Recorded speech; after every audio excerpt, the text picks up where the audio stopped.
मुफलिसी की रात तवील से तवील तर होती जा रही है। हालात हैं कि संवरने का नाम ही नहीं ले रहे। हिसाते जिंदगी हैं कि बढ़ते जा रहे हैं। फिजा में दुखों का रक्स जारी है। हर चेहरे पर दुख की परछाई है। कोई इंसाफ से महरूम हुआ तो कोई गुर्बत की भीड़ चढ़ गया। कोई गैरों के जुल्म का शिकार हुआ तो कोई अपनों के एहसान तले दब गया।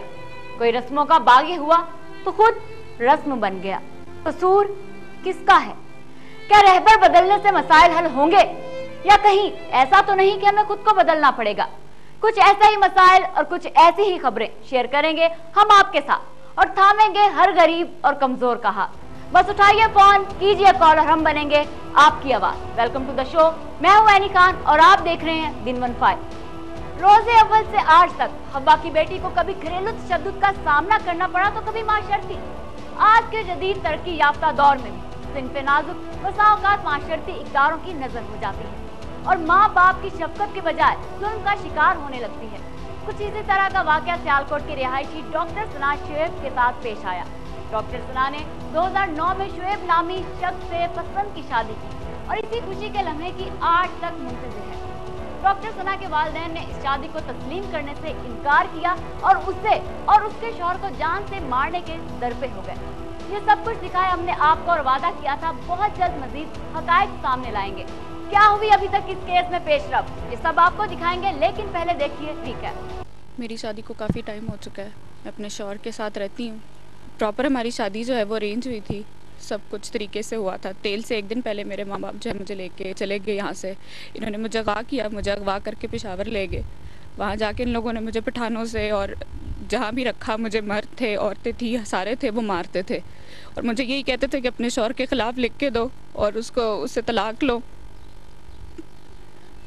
मैं वाकई नहीं बता सकती हमारे साथ कितनी ज़्यादती हुई है वहाँ पे और मेरे शौहर के साथ कितनी ज़्यादती अभी भी कर रहे हैं ये लोग। इन लोगों ने उस बेचारे को झूठे पर्चे में फंसवा के और उस पे कैसे कैसे लोगों ने गलत पर्चे करवाए हैं। और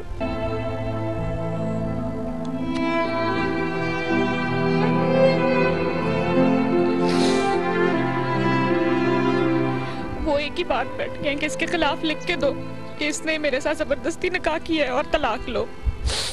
मेरे वालिद साहब से मुझे बहुत ज़्यादा खतरा है, जिन्होंने मेरा कोई लिहाज नहीं रखा कि मुझे नामहरमों के हाथ में दे के, तो उन्होंने वहाँ मुझे छोड़ दिया। और वो अब मेरे शौहर का क्या लिहाज रखेंगे जो उनका कुछ भी नहीं लगता, जिसके पहले वो इतना ज़्यादा खिलाफ है। मुझे जिससे भी कहते हैं मैं हाथ जोड़ के अपील करती हूँ चीफ जस्टिस पाकिस्तान से, वज़ीर आला से, चीफ जस्टिस हाई कोर्ट से कि खुदा के लिए कोई हमारी मदद के लिए आए। मुझे कंफर्म है, मुझे ये पता है कि वो मुझे नहीं छोड़ेंगे। वो 22 तारीख को मुझे कत्ल करवा देंगे और मेरे शौहर उनको जेल में खुदा ना खास्ता को नुकसान पहुंच गया तो ना मेरे पास उसके बाद कोई सहारा है और ना मेरे ससुराल वालों के पास।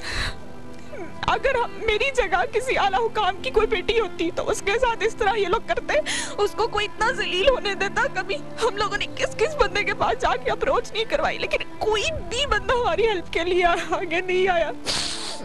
मैं हाथ जोड़ के किसी से मदद मांगती हूँ कि खुदा के लिए मुझे कोई प्रोटेक्शन दे। ये लोग मुझे 22 को, मुझे और मेरे शौहर को नहीं छोड़ेंगे।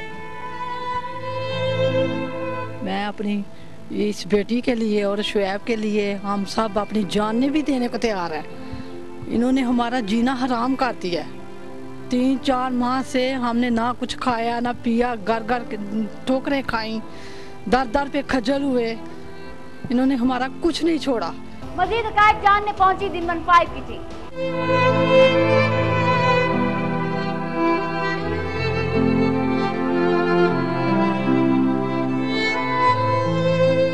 डॉक्टर सना तो अपनी दुख भरी दास्तान कुछ इस तरह से कर रही हैं बयान, मुलाहिजा कीजिए। मेरी शादी 2009 में हुई थी और तब से लेके अब तक कंटिन्यूसली जो है वो मुझे मेरे शौहर को थ्रेट किया जा रहा है, हमारे ससुराल वालों को, और जो भी कोई साथी जो आगे आते हैं हमारी हेल्प करते हैं उन सबको थ्रेट किया जा रहा है। अभी भी मौजूदा मेरे जो शौहर हैं वो गुजरांवाला जेल में हैं और उन पे झूठा मुकदमा पहले कैंट थाना सियालकोट में मेरे अगवा का किया गया और अब गुजरांवाला में किसी और लड़की के अगवा का पर्चा है उन पे, और वो पता नहीं कहाँ है कहाँ नहीं, हमें नहीं पता, और जेल में भी उन्हें थ्रेट किया जा रहा है। हमारी कोई नहीं सुन रहा। पुलिस और यूनियन काउंसिल वाले मदद करने के बजाय हमें धमकियां दे रहे हैं। हम जाएं तो कहां जाएं? किसी ने भी हमारी सपोर्ट के लिए कोई भी आगे नहीं आया। सिर्फ और सिर्फ आरपीओ गुजरांवाला थे जिन्होंने हमारी हेल्प की और उनकी वजह से हमें जो है वो तहफ़्फ़ुज़ मिला और थोड़े बहुत जो उनके खिलाफ मुकदमा थे वो वहाँ रुक गए। उसके अलावा दिन न्यूज़ थी सिर्फ और सिर्फ इन लोगों ने आगे आके हमारी हेल्प की और थोड़ा सा जो है वो इस बात को आगे लाई, लेकिन अभी तक हमें प्रोटेक्शन नहीं दी जा रही। अगर हमें प्रोटेक्शन दी जाएगी तो पुलिस की तरफ से, और हमें पुलिस पे तो एक इतना सा भी यकीन नहीं, क्योंकि वो लोग ही हमें पुलिस वाले ही धमकियाँ। बेबस बाप शुएब की वालिदा का मजीद क्या कहना था, मुलाहिजा कीजिए। कोई गुनाह तो नहीं ना किया, सारे लोग करते हैं शादी, उसने क्या किया? इतना अच्छा बच्चा मेरा, नाइस बच्चा, अगर मेरे बच्चे को कुछ हो गया तो उससे पहले मैं मर जाऊंगी। इनके लिए मैं अपनी जान भी देने को तैयार हूँ। हम तो 3 माह से अपने घर नहीं है, इधर उधर की ठोकरें खा रहे हैं, ना खाने का पता है, ना होश है, ना नमाज पढ़ते हैं वो भी पता नहीं पूरी पढ़ी जाती है कि नहीं पढ़ी जाती। हमारे साथ बहुत कुछ हो रहा है, हम इनको छोड़ेंगे नहीं है। मेरे बच्चे और मेरी बहू को कुछ हो गया ना तो मैं पहले, इनसे पहले मैं मर जाऊंगी। हमें इंसाफ चाहिए। वज़ीर आला Syed Yusuf Raza Gilani chief justice of Pakistan और खादिम आला से, और क्या कहा डॉक्टर सना और उसकी सास ने, ये भी सुनिए। मैं सिर्फ यही अपील करती हूँ, मुझे, मेरे शौहर, मेरे ससुराल वालों को खुदा के लिए कोई आगे आके प्रोटेक्शन दे। हम लोग इतनी ज़्यादा मसले में हैं और हमें कोई नहीं प्रोटेक्शन दे रहा, और हमें ज़्यादातर धमकियाँ जो है वो पुलिस वाले खुद आके जो है वो दे रहे हैं। हमें समझ नहीं आ रही कि किस पे एतबार करें और किस पे नहीं। साथ दिया जाए। चीफ जस्टिस है, वज़ीर आज़म है, वज़ीर आला, मेरी रिक्वेस्ट है कि कोई खुदा के लिए आगे हमारी प्रोटेक्शन के लिए आए। अगर मुझे, मेरे शौहर या हमारे ससुराल वालों में से किसी को कुछ भी होता है तो उसके जिम्मेदार मेरे वालिदैन, मेरे खाला का बेटा यासिर अफजल, और जो मौजूदा हुकूमत और पुलिस वाले होंगे, उसके अलावा कोई भी उसका जिम्मेदार नहीं होगा।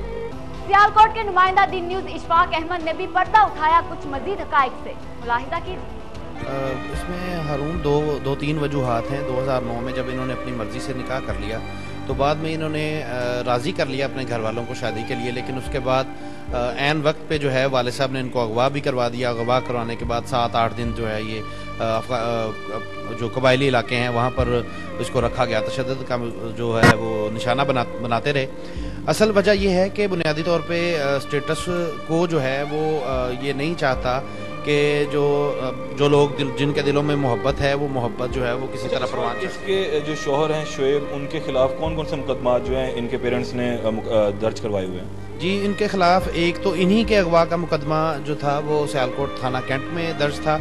उसके अलावा हाफजाबाद के थाना कसोकी में एक जो है इसी तरह का एक मुकदमा था जिसमें एक लड़की जो है उसको अगवा किया गया जिसका वजूद भी नहीं है, और बहुत से और दीगर मुकदमात थे। लेकिन बर वक्त आरपीओ जो थे अमीन वैस साहब, उनके नोटिस लेने की वजह से जो है दिन न्यूज़ की टीम ने जब उनको इस सारे सूरत हाल से आगाह किया तो उन्होंने नोटिस लिया। उस नोटिस लेने की वजह से बेशुमार मुकदमात जो हैं वो फिर वक्त जो है वो रुक गए हैं। और अच्छा, अभी ये हाई कोर्ट में भी गुज़िश्ता रोज़ पेश हुई थी, तो वहाँ पर क्या प्रोसीडिंग हुई है? क्योंकि मैं आपको बताता चलूँ कि हाई कोर्ट ने जो प्रोसीडिंग दी थी इनको तहफ़्फ़ुज़ भी फराहम किया गया था, सियालकोट तक इनको वापसी भी दी गई थी, और हाई कोर्ट के जज ने ये कहा था कि किसी भी तौर पर जो है इस बच्ची को हिरासा ना किया जाए और इसके जो शौहर हैं उनके खिलाफ जो दर्ज मुकदमात हैं उनको भी खत्म किया जाए। अब जब हाई कोर्ट ने आपको भिजवा दिया था कल सियालकोट, तो उसके बाद से लेकर आज के दिन तक क्या सूरत हाल पेश आई है?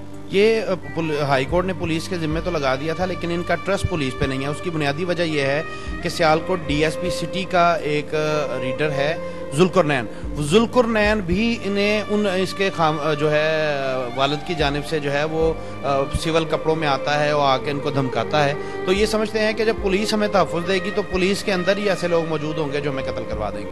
नाज़रीन, दिन 5 ने तो की अपनी कोशिश पूरी के करवाई जाए तवज्जो मबदूल हुकाम बाला की इस तरफ भी। अब डॉक्टर सना को इंसाफ मिलने तक रहेगी इस पर दिन 5 की नजर।